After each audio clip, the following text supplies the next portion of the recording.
À tout de suite. Bonjour, bonjour mes amis. Je suis à nouveau avec vous aujourd'hui avec un invité exceptionnel, Philippe Bobola. Bonsoir Philippe. Bonsoir Anna. Alors Philippe, comme à chaque fois, tu ne connais pas comment ça marche, mais je dois voir si on nous entend et Ok. si on nous voit. Donc vous, chez vous, est-ce que vous pouvez me confirmer que vous nous voyez? Oui, oui, je Si, vous si, il vois. y a des gens Oui, qui sont en ligne, OK? OK, ok. je crois que ça va bien.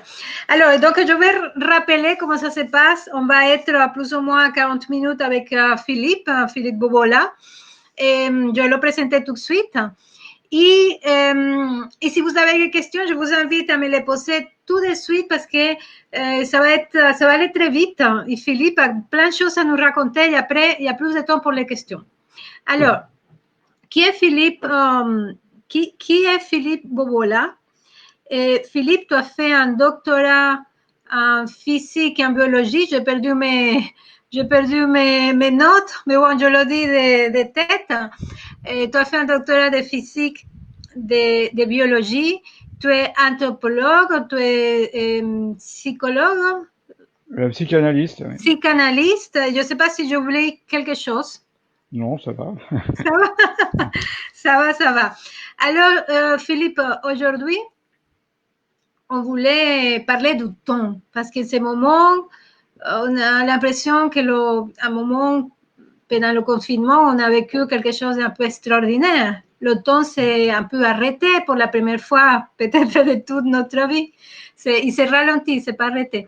Et en même temps, c'est pas toi, mais j'ai eu l'impression il s'est ralenti, mais qu'en même temps, il s'est accéléré parce que la vie, tout d'un coup, a changé Mhm. y que nous, bueno, parfois j'ai l'impression que nous sommes dans un autre univers. Quand je vois tous ces gens masqués, etc., je me dis, mais mon Dieu, qu'est-ce qui s'est passé? Et comment tu vis tout ça et quelle est ta perception du temps en ce moment? Bah, je pense qu'effectivement, on a tous eu le sentiment que le temps s'était arrêté depuis cette pandémie. Le confinement a vraiment amené les gens à aller à l'intérieur d'eux-mêmes et on souffrait tous d'une accélération du temps. On avait l'impression que le temps était une accélération, éternellement accélération. Et on dit qu'on voit le diable dans le détail, mais on voit aussi le diable par la rapidité. Donc ça a permis à beaucoup de gens de souffler, de se retrouver, et en ce sens, ça a été bénéfique. Euh, le temps, on s'aperçoit qu'il est cette espèce de machine qui avance en permanence, et on se demande où ça nous emmène. Et j'ai eu l'impression, moi, c'est un peu un réflexe de physicien, que la période du confinement nous a mis dans une autre logique que celle qu'on avait l'habitude de voir, et beaucoup de gens font référence à la physique quantique. Et en physique quantique, on est dans un monde probabiliste, aléatoire, il y a des points d'interrogation, et c'est un peu le sentiment que beaucoup de gens ont eu. Ils sont rentrés non pas dans un monde quantique, mais dans une logique quantique. Dans le sens où il n'y a plus rien qui était visible, déterminé, on ne savait pas où on allait. Et ça, je pense, participait à une certaine angoisse, pour certains, de ne pas savoir vraiment où on allait. Ok. Y quand tu dis on sait que pendant ces moments, il y a comme une espèce de champ quantique qui s'est créé, Hmm. est-ce que tu peux aller plus profondément, s'il te plaît? Oui, alors on va peut-être rappeler, enfin pour les auditeurs, la physique quantique, c'est une discipline que les anglo-saxons appellent le champ du possible. C'est-à-dire qu'il n'y a jamais une seule solution, il y a un ensemble de solutions. Et avec le confinement, la pandémie, on a eu l'impression que on déraillait, qu'il n'y avait pas une direction unique, mais il y avait peut-être plein de directions qui émergeaient. Et en ce sens, nous sommes rentrés dans un avenir quantique, probabiliste, puisque si on regarde, on est un peu sur un fil où on peut connaître la plus formidable libération que l'humanité n'a jamais rêvée, ou alors sombrer dans la pire des dictatures. Alors comme je suis d'une nature optimiste, je fais le pari qu'on ira plutôt vers une potentialité de libération que plutôt de rentrer dans une dictature. Alors je voudrais ajouter, c'est que la physique moderne est en train de déconstruire le temps et on envisage que le futur pourrait précéder le présent. Mm. Au lieu d'avoir un présent qui fait le futur, c'est la vision qu'on a tous reçue, certains modèles montrent que le futur précède le présent, donc le futur est l'antichambre du présent. Et en ce sens, on n'a pas de prédestination, c'est-à-dire qu'on peut choisir la potentialité future la meilleure pour pouvoir vivre le meilleur des présents. Et c'est un peu le message de certains peuples traditionnels, notamment un que j'ai... Attends, c'est hyper important ce que tu viens de dire. Est-ce que tu peux, parce que tu vois, on n'est pas tous physiciens quantiques, et tu peux me donner un exemple ou revenir sur ce concept? Comment on peut faire de choisir un futur, je trouve ça génial, hein, pour améliorer son présent? Ben, disons que le temps, la façon la plus simple de le décrire, c'est quelque chose qui s'écoule avec une vitesse régulière. C'est ainsi que le fondateur de la physique classique, Newton, envisageait le temps. Un temps régulier, uniforme, qui s'écoule en lui-même sans aucune relation avec le monde extérieur. Une espèce de flux régulier. Mais la physique envisage qu'il pourrait exister des écoulements accélérés par rapport au présent et décélérés par rapport au présent. Alors, un écoulement accéléré par rapport au présent, ça s'appelle un futur potentiel. Alors, pour être plus concret, imaginons deux tapis roulants dans un métro. Il y en a un qui va plus vite que l'autre. Bah, celui qui est sur le tapis le plus rapide arrive sur le bitume avant le second qui, lui, est lié à un tapis roulant plus lent. Donc, il y en a un qui anticipe le second. Celui qui est sur le tapis le plus rapide va arriver avant l'autre, donc il y a une anticipation de son arrivée sur le bitume. Au contraire, le deuxième arrivera plus lentement que le premier. Ce qui fait que on peut très bien envisager, encadrant le présent, qui est un flux qui s'écoule avec une vitesse régulière, on peut envisager deux flux, un qui s'écoule plus rapidement que le présent, qu'on va appeler futur potentiel, et un qui s'écoule plus lentement, qu'on va appeler passé potentiel. Et le présent, c'est ramener un passé potentiel ou un futur potentiel dans notre présent. Ce qui fait qu'on peut très bien envisager qu'un futur précède un présent. À partir de là, ça devient beaucoup plus intéressant parce que si le futur précède le présent, on peut choisir le futur le meilleur pour nous. Et le fait d'aller chercher le meilleur des futurs nous offre un champ de possibles, une marge de manœuvre, une liberté que le temps classique n'offre pas. J'espère avoir été clair. Oui, mais oui, très clair. Et en même temps, je vais te donner un exemple pour voir si j'ai compris. Donc, imagine-toi que je peux me regarder dans le futur, hyper musclé, etc., avec un très beau corps. Et pour arriver à cette futur que j'envisage ou que je décide, il va falloir que je que je commence à faire des exercices à partir du présent, c'est ça? Oui, mais la potentialité sera là, c'est-à-dire qu'on va être sur une ligne temporelle où effectivement on aura plus de facilité à faire des exercices, à sculpter son corps, que si on est sur une autre ligne temporelle. Alors Mais comment on fait pour choisir cette ligne temporelle qui va être beaucoup plus simple pour moi de faire des exercices? Dis-moi tout de suite, s'il te plaît. Alors, on constate qu'il faut aller un petit peu plus loin. Ouais. J'ai développé un modèle théorique du temps que j'appelle le pointillisme du temps. Et le pointillisme du temps arrive à la conclusion qu'il existe pour chaque objet inerte ou vivant un double. Alors la conséquence pour nous, c'est que nous vivons simultanément dans deux temps. Le temps dans lequel on discute tous les deux, qui est le présent, et il existe un autre temps où je suis également simultanément. Et l'autre moi-même qui existe dans une autre temporalité, je l'appelle le double. Ce qui fait que notre double, c'est une tradition qui existe depuis la nuit des temps, puisque les Égyptiens de l'Antiquité appelaient le double K, les Grecs appelaient ça l'anagélos, et puis on peut multiplier les cultures où le double est présent. Alors qu'on appelle double entité, les chamans parlent d'une espèce de double qui viendrait les aider à, à nettoyer les potentialités. Donc ce double nous permet de sélectionner les meilleures des potentialités. Alors toute la problématique, c'est d'arriver à avoir le maximum de communication avec son double. Et pour avoir le maximum de communication avec son double, il faut un état intérieur. Et l'état intérieur, c'est l'état de certitude, de bienveillance vis-à-vis de soi-même et vis-à-vis des autres et du monde. Pas de colère, pas de peur, pas de stress, pas d'angoisse, pas d'anxiété. Et c'est un petit peu là le secret. Nos émotions déterminent les potentialités que nous allons contacter ou connecter. Donc, en gros, c'est travailler sur soi. Plus on travaille sur soi, plus on peut être près de ce double. Oui, voilà, quand on travaille sur soi, qu'on ait un état intérieur de certitude. Notre double a la puissance d'une étoile et il peut nous aider à aller actualiser la meilleure des potentialités. Donc, pour reprendre l'exemple, si je veux avoir un corps sculpté, eh bien, je vais demander à mon double de m'aider et de trouver la meilleure potentialité. Ça sera peut-être la régularité dans les exercices.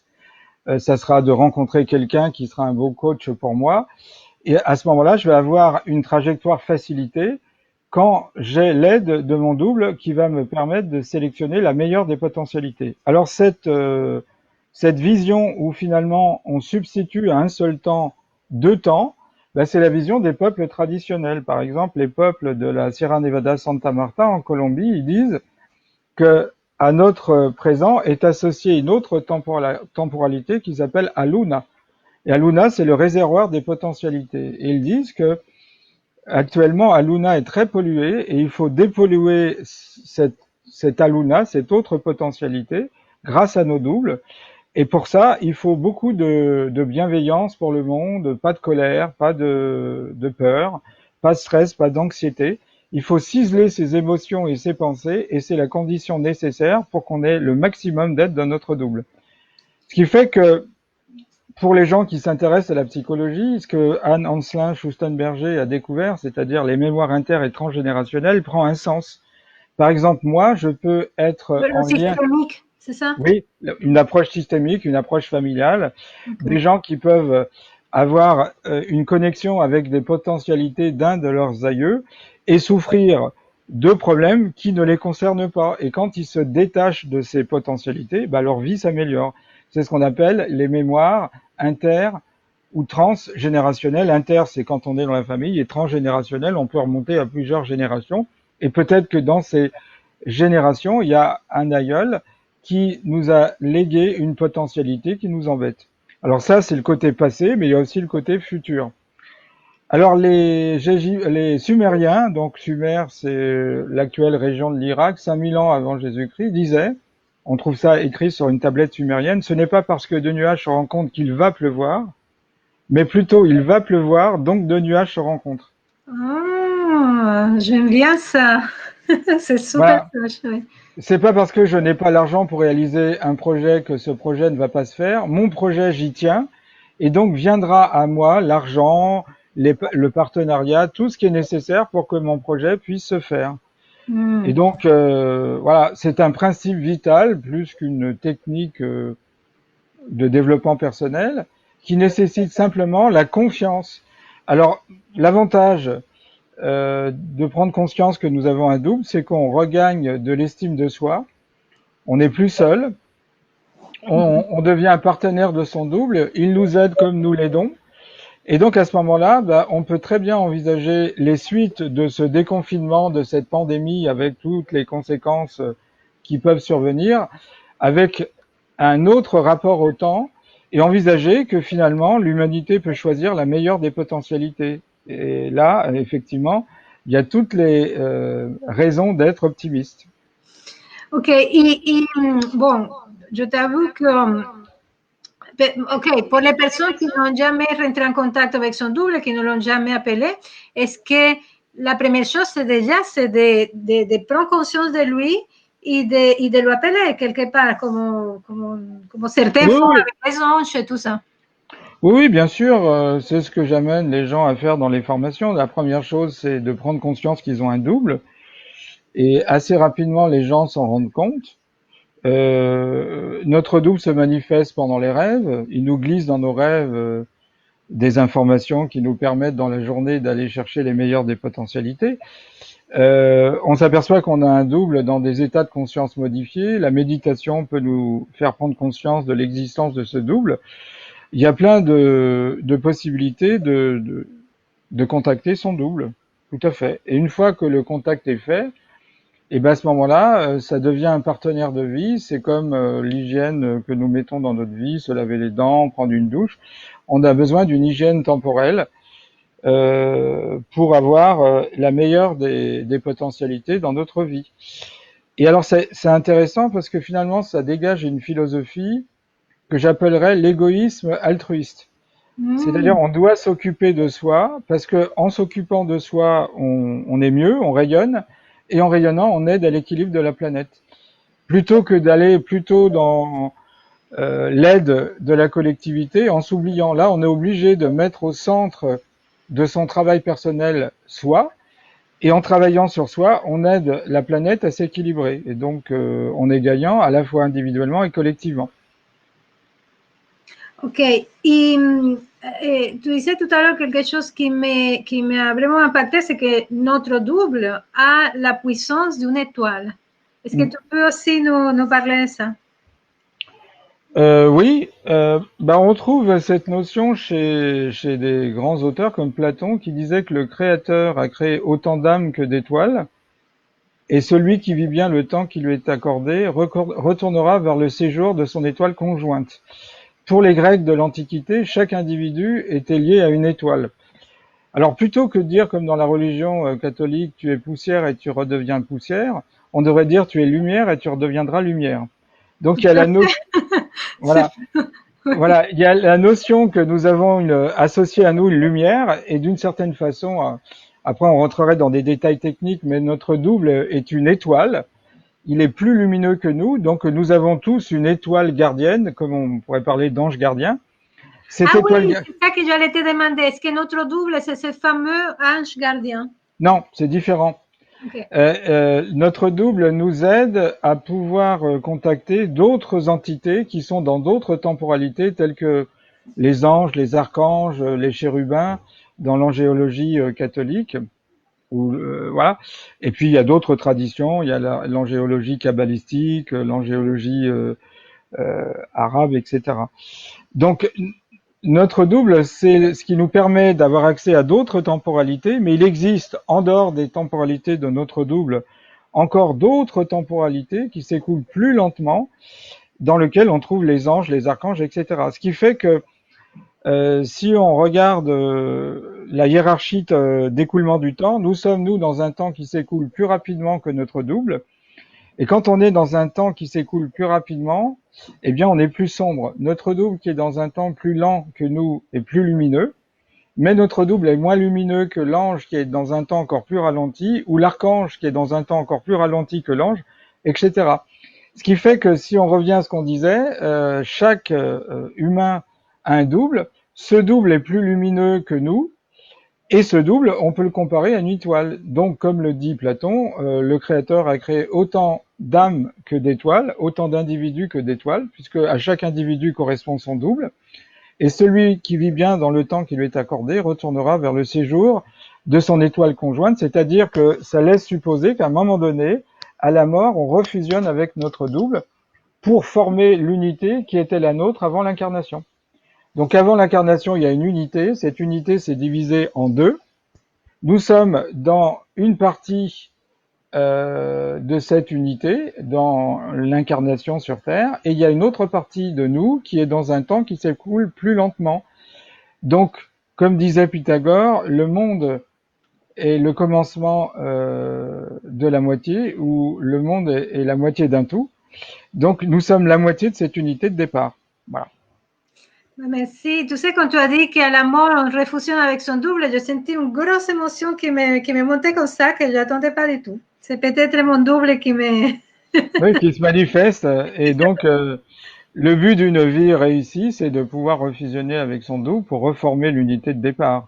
Donc, d'une certaine façon, on rejoint son étoile conjointe, comme disait Platon. Est-ce que peut-être cette union, et je vais tout de suite passer les questions que je vois déjà, des petites questions et des grosses questions pour Philippe, donc posez vos questions. Est-ce que peut-être c'est cette désir, cette intention que nous avons en la recherche de cette âme sœur, jumelle, etc., qui peut-être c'est la rencontre avec soi-même, mais d'un niveau beaucoup plus élevé. Oui, bien sûr, puisque notre double, c'est nous, mais dans un autre temps. On peut considérer que notre double, c'est la dimension sage de notre personnalité, d'une certaine façon.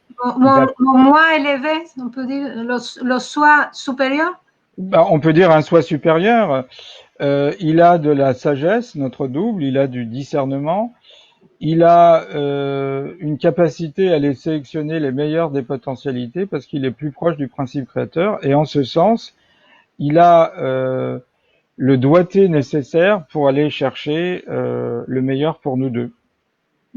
On peut le voir comme un soi supérieur, mais je préfère soi à ange parce que ange ou ange gardien, ça laisse supposer qu'il y a deux entités. Nous avons en nous à la fois un être de prose et un être de poésie. Notre double est l'être de poésie et nous sommes l'être de prose. Mais à deux, on forme une unité poétique. Oh, wow, c'est magnifique. Merci, merci Philippe pour ce cadeau. Honnêtement, hein, il y a des gens qui sont émus aussi, qui te remercient. Alors, tu voulais parler aussi sur le changement de paradigme. Hein? J'entends et je vais tout de suite me mettre à pratiquer et même aller faire des stages avec toi sur le double. Je suppose que tu fais des formations par rapport à ça.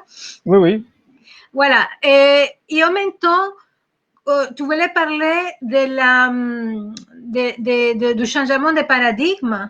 Là, parce que là, tu parles du double et ça, je le vois comme une pratique personnelle. Mais comment on peut changer de paradigme facilement, en plus, comme tu le dis dans le titre, au niveau collectif?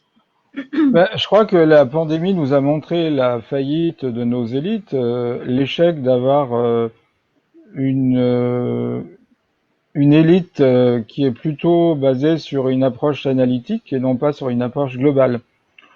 Un des changements de paradigme, c'est par exemple cette alliance entre science et spiritualité. Il n'y a pas d'opposition fondamentale entre science et spiritualité. Avant, il n'y avait pas de différence entre le savoir sacré et le savoir profane. C'était un savoir profano-sacré ou sacro-profane. Il n'y avait pas cette distinction. Puis le savoir s'est fragmenté en deux. Il y a eu comme une dérive des continents, et maintenant on a le continent spirituel et le continent scientifique qui semblent deux continents qui s'observent sans visage, se dévisagent sans jamais vraiment se retrouver. Il faut retrouver une alliance. Je crois que les gens doivent avoir une formation beaucoup plus globale. La spécialisation, oui, mais avec un parcours plus généraliste, de façon à ce que les gens puissent avoir une lecture du monde qui soit pas uniquement la lecture des spécialistes. Alors déjà au XIXe siècle, l'écrivain irlandais George Bernard Shaw disait « À force de connaître tout sur rien, ce qui est le cas du spécialiste, on finit par connaître rien sur tout. » Voilà. Donc le fait d'avoir des gens qui connaissent tout sur rien, c'est-à-dire des spécialistes à qui on a donné le pouvoir, on voit les conséquences et l'échec que ça a été cuisant. Il faut des généralistes qui puissent avoir beaucoup plus de vision globale à 360 degrés pour guider le monde.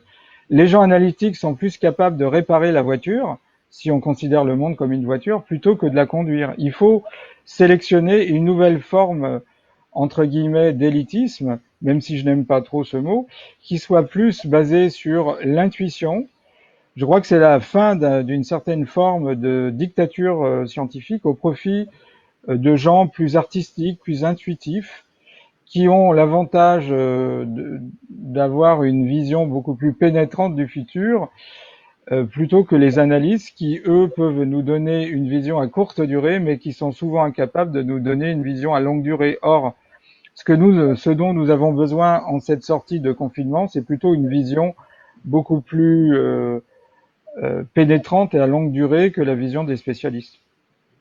Oui, et justement, toi qui es un spécialiste du temps et du changement de paradigme et tout ça, et on sent, je le sens là, moi particulièrement, l'émergence de quelque chose, d'un nouveau monde, etc. Mais il est flottant, il est quelque part, et j'ai pas l'impression, on va vers là, mais ce monde, il n'est pas complètement, on n'est pas complètement dedans. Comment tu ressens ces changements entre l'ancien et le nouveau monde? Bah, je pense que c'est vrai, je ressens la même chose, c'est-à-dire qu'on sent que les gens en ont assez de l'ancien monde, qui ne les rend pas heureux et qui ne leur offre pas une sorte de confort dans leur vie existentielle.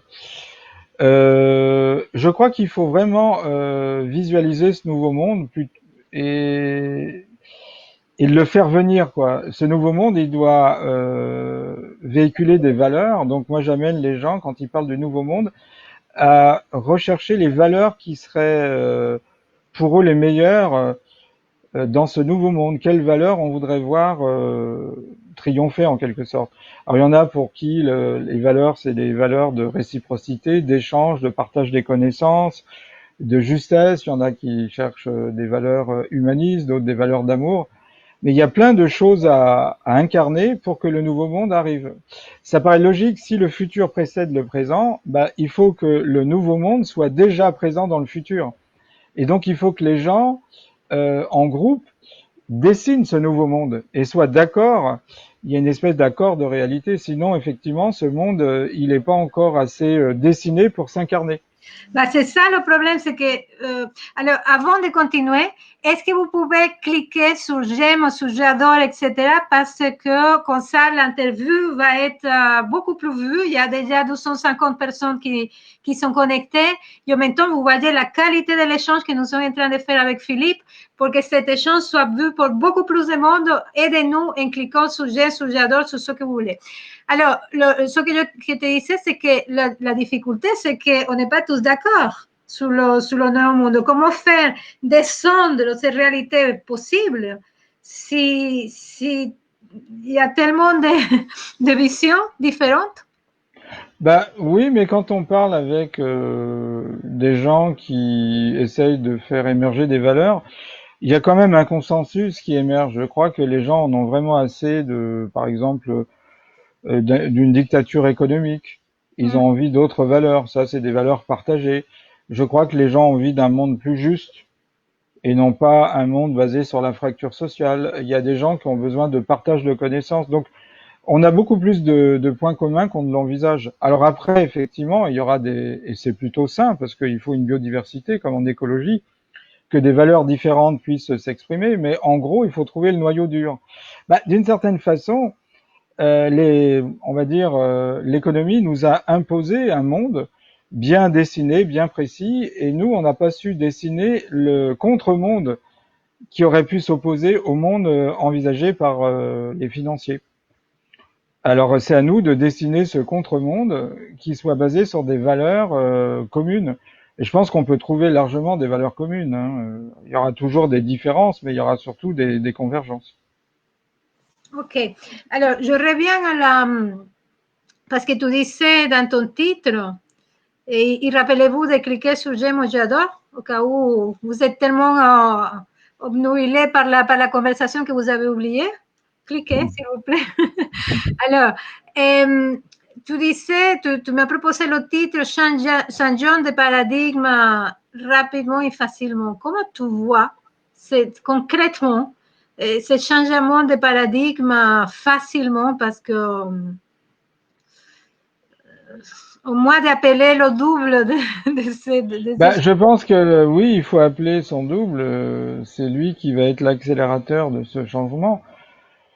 Bah déjà, premièrement, il faut vraiment ciseler ses émotions et ses pensées.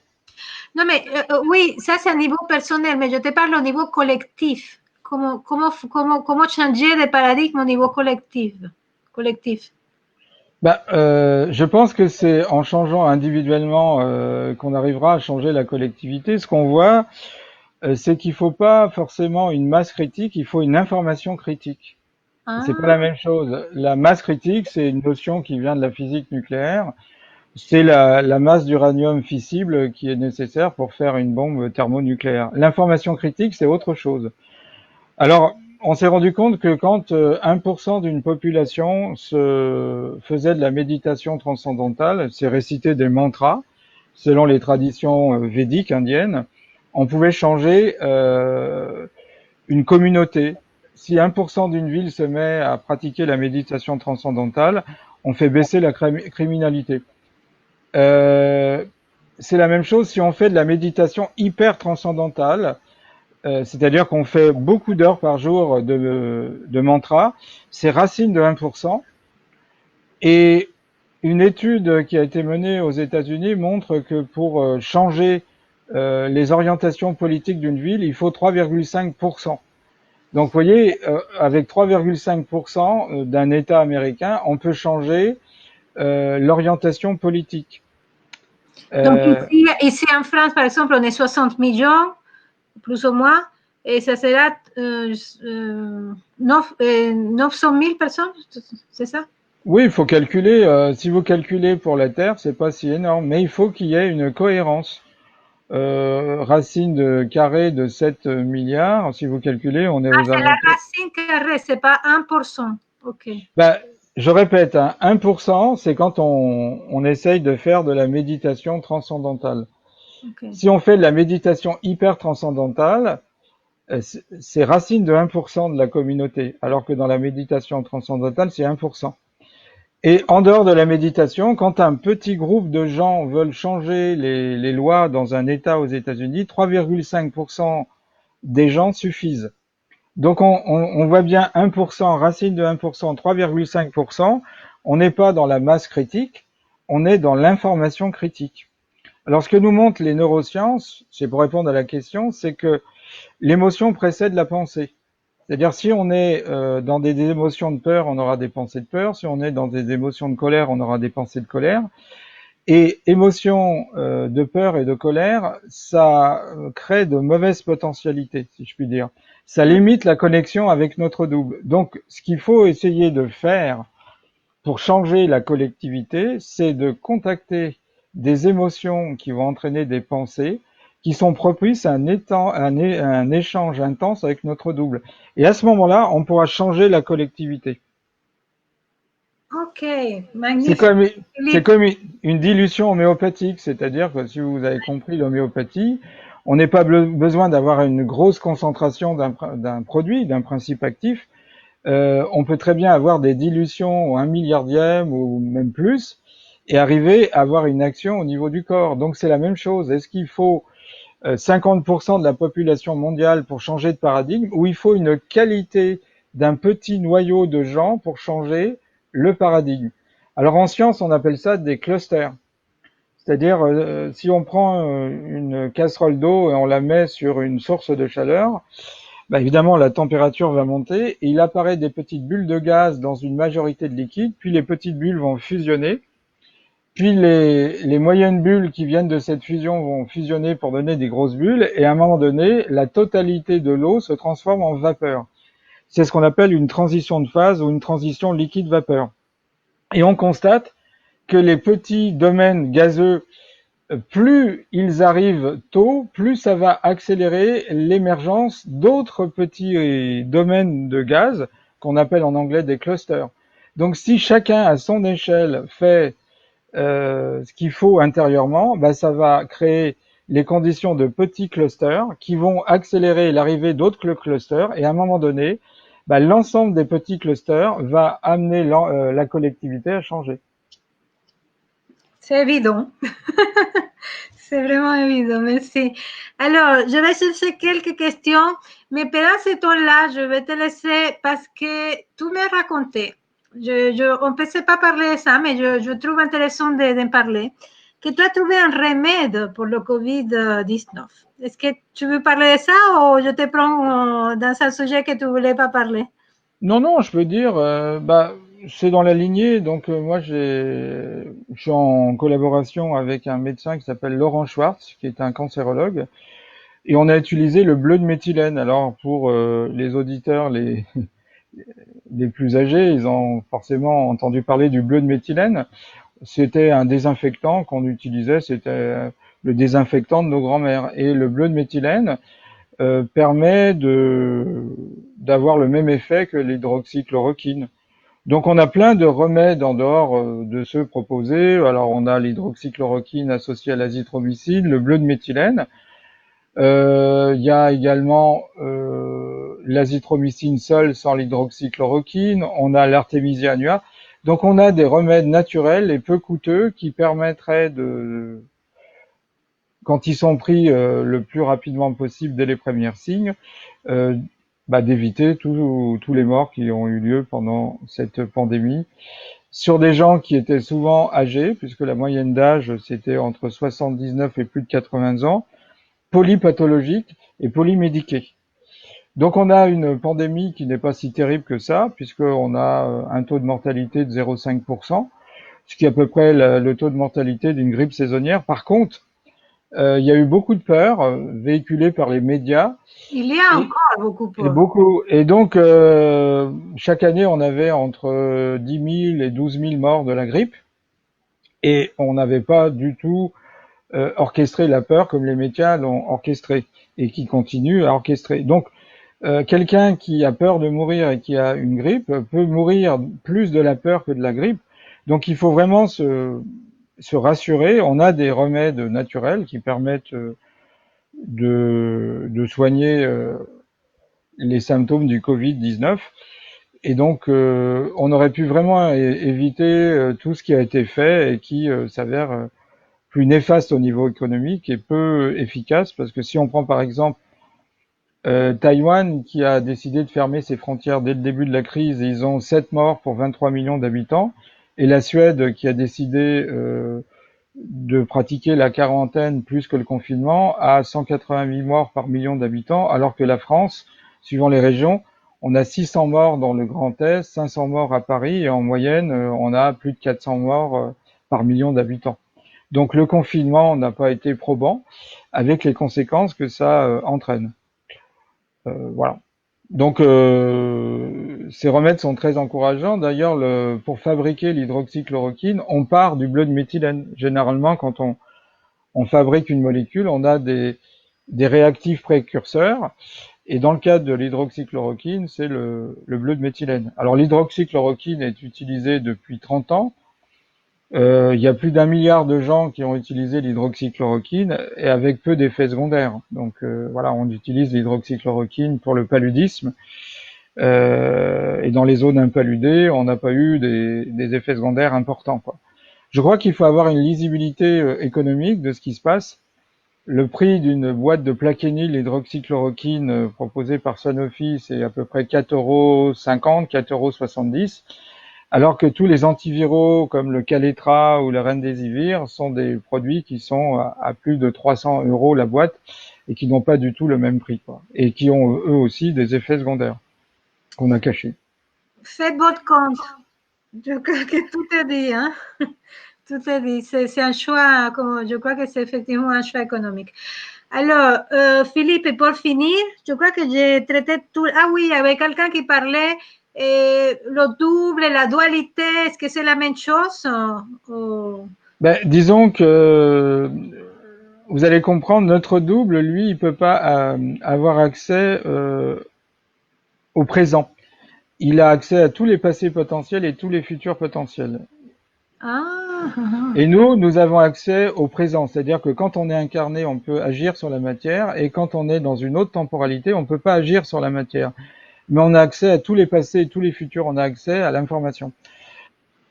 Alors je pense que l'être humain, il est tendu entre ces deux temporalités, la temporalité dans laquelle nous vivons, le présent, et la temporalité de notre double. Et donc quand on est en lien avec notre double, on n'a pas vraiment un jeu. C'est ce que nous dit l'Advaita, la non-dualité dans hindouiste. Et donc, on peut pas vraiment avoir un ego ou un je bien défini. Et quand on est dans le présent, on a cette possibilité de se définir une pseudo-personnalité, un pseudo-je. Donc, en réunissant les deux temps, on comprend que l'homme, il est à la fois dans l'incarnation et dans la non-incarnation. Il est à la fois associé à tous les champs possibles et à une seule possibilité ici-bas, et que l'une des difficultés de la condition humaine, c'est cette oscillation entre ces deux temporalités, entre l'unité de notre double qui a accès à l'ensemble de l'univers, il est intriqué à l'ensemble de l'univers, et nous qui sommes dans le privilège de pouvoir agir sur la matière, mais sans qu'on ait vraiment la vision holistique de notre double. D'où un mal-être existentiel ou une difficulté que la philosophie hindouiste a parfaitement en vue, qu'on appelle la non-dualité ou l'advaita. Donc on est à la fois des êtres de non-dualité et de dualité. On est des êtres de non-dualité quand on est en relation avec notre double, puisque lui, il est non-dualité. Et on est dans la dualité quand on est incarné. Et donc, on est en permanence en oscillation entre la non-incarnation et l'incarnation, entre la non-dualité et la dualité. Super intéressant. Alors, Philippe, les gens qui veulent aller plus loin avec toi, et tu disais que tu faisais des formations, que tu fais des stages, donc ton site web, est-ce que tu peux le rappeler? Oui, alors j'ai un site qui s'appelle unitédusavoir.com. Je fais une formation qui s'appelle l'unité du savoir, où j'apprends aux gens à avoir de l'intuition, du discernement. J'enseigne toutes les connaissances qui sont nécessaires pour bien vivre. Qu'est-ce que c'est que la matière, qu'est-ce que c'est que le temps, qu'est-ce que c'est que le vivant, qu'est-ce que c'est que le chamanisme, qu'est-ce que c'est que une vie incarnée, comment comprendre les différentes spiritualités, y a-t-il une convergence dans ces différentes spiritualités. Donc il y a le programme sur mon site unitédusavoir.com, et puis je fais aussi des formations plus réduites où je prends un thème, par exemple le double en un week-end. Alors là, mes formations ont été arrêtées du fait de la pandémie, mais elles vont Je suppose que ça va reprendre. ça va repartir. Donc je mettrai sur mon site, mais les gens peuvent regarder Philippe Bobola, unitédusavoir.com. Ok, ok, bah, tu me verras, parce que cette histoire du double, ça m'intéresse beaucoup. Ok, peut-être vous qui nous voyez, on peut se croiser dans la formation de Philippe Bobola. Avec plaisir. Hein? Avec plaisir. Ouais. Alors, il y a quelqu'un qui me demande qui va voir un replay. Oui, bien sûr, ça va rester dans la page. Et des gens qui disent comment contacter su double, allez regarder, il expliquait tout au début de la vidéo comment faire pour contacter son double parce que peut-être cette personne est arrivée en retard. Et je vous invite encore à cliquer sur j'aime à ceux qui viennent d'arriver et aussi à partager cet magnifique échange. Tu ne sais pas, Philippe, ça m'a rempli vraiment de joie, cet échange avec toi. Merci. Je vois tu viens de nous donner aujourd'hui une clé, mais d'une valeur. Merci de partager ça avec nous, accessible, parce que voilà, il faut juste vouloir le faire. Hein. Voilà. C'est le travail aussi. Hein. Et donc, je te remercie pour ce cadeau. Je l'accueille avec grand soin et je vais me mettre dès maintenant à appeler mon double. Et vous, s'il vous plaît, aussi, appelez votre double et allez voir la page de Philippe Bobola et partagez, s'il vous plaît, cette information, cette vidéo peut changer, des informations comme ça peuvent changer de vie. En un clic, vous pouvez changer la vie parfois d'une personne. Je vous dis à très, très bientôt, à mercredi prochain. Ça va être Christian Flech, mercredi prochain. Christian Flech qui parle du langage symbolique des maladies, con le corps, il parle. Okay? Ça va être mercredi prochain, ici, dans la page Échange en conscience. À très bientôt. Merci, Philippe. Bah, merci, Anna, et au revoir à tous les auditeurs. Et bonne soirée. Et bon échange avec votre double. Oui, c'est ça.